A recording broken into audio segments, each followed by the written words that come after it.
আসসালামু আলাইকুম। Unique solution method চ্যানেলের পক্ষ থেকে সকলকে স্বাগত জানাচ্ছি। এই ভিডিওতে চ্যাপ্টার 1-এর সি ক্যালকুলাস বইয়ের এক্সাম্পল 17 নাম্বার ম্যাথটি সলিউশন করা হবে। তো এই ম্যাথটিতে বলা হয়েছে F of X equal to modulus of x plus 1 plus modulus of X minus 2। এই ফাংশনটির আমাদেরকে লেখচিত্র অঙ্কন করতে হবে। আমরা জানি যদি মডুলারযুক্ত ফাংশন থাকে তো এই ফাংশনটিকে 3টি ধাপে ভাগ করে তারপর কিন্তু আমাদেরকে লেখচিত্রটি অঙ্কন করতে হবে।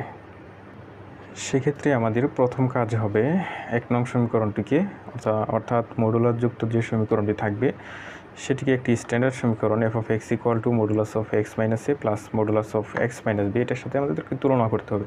তুলনা করে এ এবং বি এর মানটা আমাদেরকে বের করতে হবে। তো তাহলে এখানে এর মান কত হবে?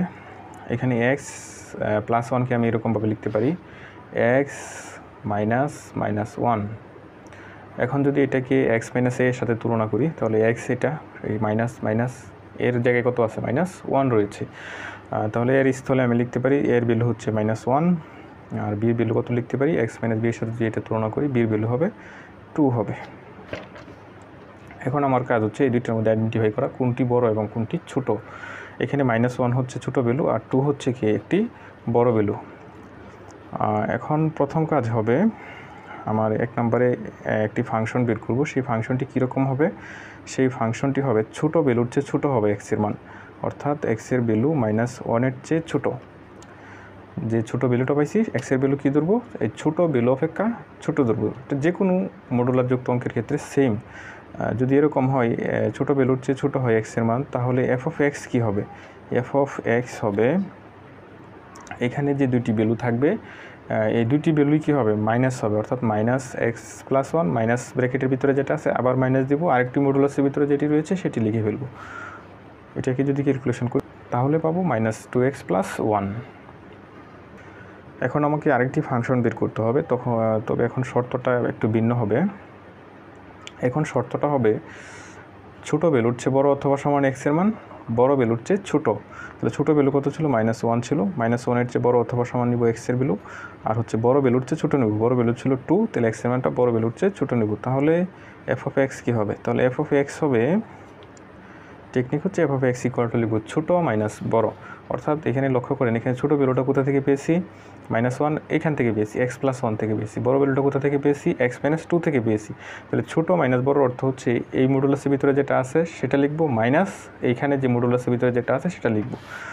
তাহলে লিখতে পারি x+1 অর্থাৎ ছোটো মাইনাস x-2। এটা ক্যালকুলেশন করলে আমরা 3 পাবো। তারপর আরেকটি ফাংশন বের করতে হবে। এখানে টোটাল 3টি ফাংশন বের করতে হবে। এই ফাংশনটি হবে বড় ভ্যালুর চেয়ে বড় অথবা সমান, অর্থাৎ এক্স এর ভ্যালু হবে বড় ভ্যালুর চেয়ে বড়। বড় ভ্যালু কত ছিল? এখানে বড় ভ্যালু ছিল 2 ছিল। তাহলে 2 এর চেয়ে বড় অথবা সমান যদি এক্স হয় তাহলে এফ অফ এক্স কী হবে? এফ অফ এক্স হবে এখানে মডুলার যুক্ত যে ফাংশন দুটি থাকবে সেই দুটি ফাংশন যোগ করে দেব, অর্থাৎ এটাকে ব্র্যাকেট দিব প্লাস কি এটা ব্র্যাকেট। তাহলে x+1 প্লাস x-2, এটাই ক্যালকুলেশন করলে হবে 2x - 1। এখানে একটি বিষয় খুবই ইম্পর্টেন্ট, একটি ম্যাথ বুঝতে পারলে মডুলারযুক্ত যে কোনো ম্যাথ আসলে কিন্তু আপনারা করতে পারবেন। তো প্রথম ক্ষেত্রটি হচ্ছে আমরা হচ্ছে এ এবং বি এর মান বের করবো, এটার সাথে তুলনা করে তারপর দেখবো কোনটি ছোটো কোনটি বড়। এখানে -1 ছোটো, তাহলে এক্সটা কী নেব? -1-এর চেয়ে একবার ছোটো নেব। এফ অফ এক্স কী হবে? এফ অফ এক্স হবে এখানে যে দুটি ফাংশন থাকবে মডুলাসের ভিতরে সে দুটি কী করে দেব? বিয়োগ করে দেব। পরবর্তীতে আমরা নিব এক্স এর ভ্যালুটা কীরকম নেব? ছোটোটার চেয়ে বড় অথবা সমান, বড় অপেক্ষা কী নিব? ছোটো নেব। তাহলে এফ অফ এক্স কীরকম হবে? এফ অফ এক্স হবে ছোটো মাইনাস বড়। আর যখন এক্স এর ভ্যালু বড়টার চেয়ে বড় অথবা সমান নিব, অর্থাৎ বড় ভ্যালুর চেয়ে বড় অথবা সমান নিব, তখন এফ অফ এক্স কী হবে? এফ অফ এক্স দুইটাই কী হবে? পজিটিভ হবে। মডুলাসের ভিতরে যে দুটি রাশি দেওয়া থাকবে সে দুটিই কী হবে? আমাদের পজিটিভ হবে। যোগ করে যা হবে তাই। তো এখানে 3টি ফাংশনকে একসাথে লেখা হয়েছে। y = f of x = আমরা যে 3টি ফাংশন বের করেছিলাম সেটি এখানে লিখেছি। এখন আমাকে লেখচিত্র অঙ্কন করার জন্য প্রত্যেকটি ফাংশনের জন্য আমাকে বেশ কয়েকটি পয়েন্ট বের করতে হবে। এই ফাংশনের জন্য পয়েন্ট বের করব, এটার জন্য। তারপর পয়েন্টগুলো হচ্ছে আমি গ্রাফ পেপারে বা ছক কাগজে বসাবো। বসানোর পরেই কিন্তু আমি লেখচিত্রটা পেয়ে যাব। এখন আমরা প্রথম ফাংশনটি বেছে নিলাম সেক্ষেত্রে এক্সের ভিন্ন ভিন্ন মান বসাবো, বসিয়ে হচ্ছে ওয়ের মানটা বের করবো। এক্সের মান কিন্তু -1 হতে পারবে না, তাও আমাকে এখানে -1 নিতে হবে। আর এখানে হবে 2, 3 হবে। তারপর -1 যে ছোটো ভ্যালু নিতে পারি -2, তাহলে এখানে হবে 5 হবে। -3 নিতে পারি 7 হবে। -4 নিতে পারি 9 হবে।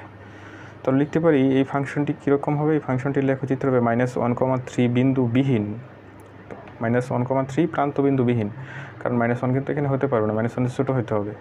-1,3 প্রান্তবিন্দুবিহীন এবং -2,5 -3,7 -4,9 বিন্দুগামী কী হবে, অবশ্যই একটি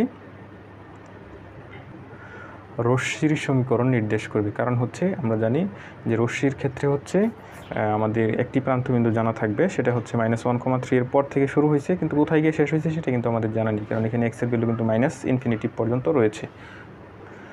তো এই বিষয়টি আমি এখানে লিখে দিয়েছি। এখন আমাদের যে 2 নম্বর ফাংশনটি রয়েছে y=3, সেটির জন্য আমরা মান বের করব। তো এই ফাংশনটির বৈশিষ্ট্য কীরকম, এক্সের মান যাই হোক না কেন, অর্থাৎ এক্সের মান যদি -1 থেকে 2 এর ভিতরে হয়, এই ফাংশনটির ভ্যালু কিন্তু অলওয়েজ 3 হবে। এখান থেকে এক্সের দুটি মান আমি নিব, একটি হচ্ছে -1 আর একটি নিব 2 নিব। -1 নিয়েও 3 পেলাম, 2 নিয়েও কত পেলাম, 3 পেলাম। এখানে -1 এর ক্ষেত্রে গ্রেটার অর ইকুয়াল রয়েছে, অর্থাৎ -1 বিন্দু সহ, কিন্তু 2 বিন্দুটা কি ব্যতীত। কিন্তু 2 নংয়ের ক্ষেত্রে এটি একটি রেখাংশের সমীকরণ হবে, কারণ এখানে কিন্তু আমার যে দুটি প্রান্তবিন্দু -1,3 এবং 2,3 দুটি প্রান্তবিন্দু জানা রয়েছে। আর কোনো একটি ইকুয়েশনের যদি দুটি প্রান্তবিন্দু জানা থাকে তাহলে সেটি কী হবে, অবশ্যই একটি রেখাংশের সমীকরণ হবে। আমার 3 নম্বর ইকুয়েশনটি হচ্ছে y=f(x) 2x-1, যেখানে x এর ভ্যালু কী হবে, 2 এর চেয়ে বড় অথবা সমান হবে। তাহলে এটার কিন্তু একটি প্রান্তবিন্দু জানা রয়েছে, অর্থাৎ সেটি কি 2 এর চেয়ে বড় অথবা সমান হবে, কিন্তু x এর ভ্যালু কিন্তু 2 এর চেয়ে বড় ভ্যালু বলতে সেটা ইনফিনিটি পর্যন্ত হতে পারে। যেহেতু একটি প্রান্তবিন্দু জানা রয়েছে, তাহলে এটি কিসের সমীকরণ হবে, এটি অবশ্যই একটি রশ্মির সমীকরণ নির্দেশ করবে। এখানে x এর ভিন্ন ভিন্ন মান 2, 3, 4, 5 নেওয়া হয়েছে। নিলে এখানে y এর ভ্যালু কত পাবো, 4 - 1, 3 পাবো। তাহলে আমরা লিখতে পারি y=2x-1, 2,3 প্রান্তবিন্দু সহ 3,5, 4,7, 5,9 বিন্দুগামী রেখাংশের সমীকরণ নির্দেশ করে। এখন আমরা ফাংশনটির লেখচিত্র অঙ্কন করব। প্রথমে এখানে 3টি ফাংশনে কিন্তু বিভক্ত হয়ে গেছে, তাহলে এটার জন্য লেখচিত্র অঙ্কন করি। এটা হবে, বিন্দুগুলো কী হবে, -1,3, -2,5, -3,7। তাহলে এখানে -1,3, এটা হচ্ছে -1, সাপোজ এখানে -1,3 ধরলাম, -2,5 এরকমভাবে নিতে হবে, কারণ এটি একটি সরলরেখার সমীকরণ হবে। আমি আগেই বলেছি যে কোনো একটি ইকুয়েশনে যদি শুধুমাত্র x এবং y থাকে তাহলে সেটা কী হবে, অবশ্যই একটি সরলরেখার সমীকরণ হবে। তাহলে পয়েন্টগুলো এরকমভাবে নিতে হবে যাতে কী হয়, যাতে সেটা একটা সরলরেখা হয়। -1,3 পয়েন্ট হচ্ছে এটা, তারপর -2,5 হচ্ছে এটা, -3,7 হচ্ছে এটা। এখন যদি এগুলোকে, আচ্ছা এখানে ছিল -1,3 প্রান্তবিন্দু বিহীন ছিল, যেহেতু বিহীন ছিল তাহলে এই পয়েন্ট কিন্তু হতে পারবে না। এটা কি করতে হবে, এটাকে অবশ্যই একটি বৃত্ত দিয়ে ফিল আপ করা যাবে না। তাহলে দিক থেকে যদি যোগ করি তাহলে এটাই হচ্ছে আমার সেই আর রশ্মির সমীকরণ। এটাকে একটু বর্ধিত করে দিতে হবে, কারণ এই পাশে কিন্তু আরও পয়েন্ট রয়েছে যেগুলো আমি নেওয়া হয় নাই। এখন আমরা হচ্ছে এখানে যে 2 নম্বর যে ফাংশনটি রয়েছে y=3, সেটার জন্য লেখচিত্র অঙ্কন করব। সেটা কি হবে, -1,3 বিন্দু সহ এবং 2,3 বিন্দুবিহীন একটি রেখাংশের সমীকরণ হবে। তাহলে এটা -1,3 বিন্দু সহ, এখন কিন্তু এটা ফিল আপ হয়ে যাবে 2 নংয়ের জন্য। আরেকটি পয়েন্ট ছিল 2,3, তাহলে এদিক থেকে দুই বার চিন্তা করি, উপর দিকে এখানে 2,3 হবে, যেহেতু এখানে -1,3 ছিল। তাহলে দুইটা যোগ করি, আচ্ছা এখানে একটু মিস্টেক হয়ে গেছে, সেটা হচ্ছে -1,3 বিন্দু সহ এবং 2,3 বিন্দু বিহীন হবে। তাহলে এটাই কিন্তু আমি ফিল আপ করে ফেলেছি, আপনারা অবশ্যই ফিল আপ করবেন না। তো এটা যোগ করে দিলাম, তাহলে এটা 2 নংয়ের জন্য পেয়ে গেলাম। আর 3 নংয়ে হচ্ছে 2,3 প্রান্তবিন্দু সহ, এখন কিন্তু এটা ফিল আপ হয়ে যাবে অটোমেটিক্যালি, কারণ এটা 2,3 প্রান্তবিন্দু সহ বলেছে। তো এটা একটু বড় হয়ে গেছে সার্কেলটা। তারপর এখানে আর বাকি পয়েন্টগুলো কি, 3,5, 4,7, 5,9। তো 3,5 কোন দিকে হতে পারে, এটাও কিন্তু কী হবে, এটাও একটা সরল সমীকরণ রেখাংশ হইলেও এটা একটা সরল রেখা, কারণ এখানে এক্স এবং ওয়াই রয়েছে। তাহলে 3,5 হচ্ছে এদিকে আপনার পয়েন্টগুলো এরকমভাবে নেবেন। আচ্ছা, যেটা সোজাসুজি হবে 3,5, যেহেতু এখানে -2,5 ছিল, তাহলে 3,5 একটু এদিকে নিই, 3,5। পরবর্তী পয়েন্ট হচ্ছে 4,7। আপনার এটা ইচ্ছা করলে গ্রাফে অঙ্কন করতে পারেন বা এইভাবে অঙ্কন করা যেতে পারে। 4,7 আর হচ্ছে 5,9। 5,9 এখানে চিন্তা করলাম, 5,9। তাহলে এদিকে যোগ করি, এগুলোকে যোগ করলে কিন্তু আমার লেখচিত্রটা হয়ে যাবে। তো এটাকেও একটু বর্ধিত করে দিতে হবে, কারণ আরও পয়েন্ট কিন্তু রয়েছে যেগুলো নেওয়া হয় নাই। তো এটাই হচ্ছে এই 3টি ফাংশনের জন্য সম্মিলিত গ্রাফ। তো আশা করি আপনারা ম্যাথটি বুঝতে পেরেছেন। যদি ভিডিওটি ভালো লাগে তাহলে অবশ্যই একটি লাইক দিতে পারেন, চ্যানেলটি সাবস্ক্রাইব করে না থাকলে সাবস্ক্রাইব করে রাখতে পারেন।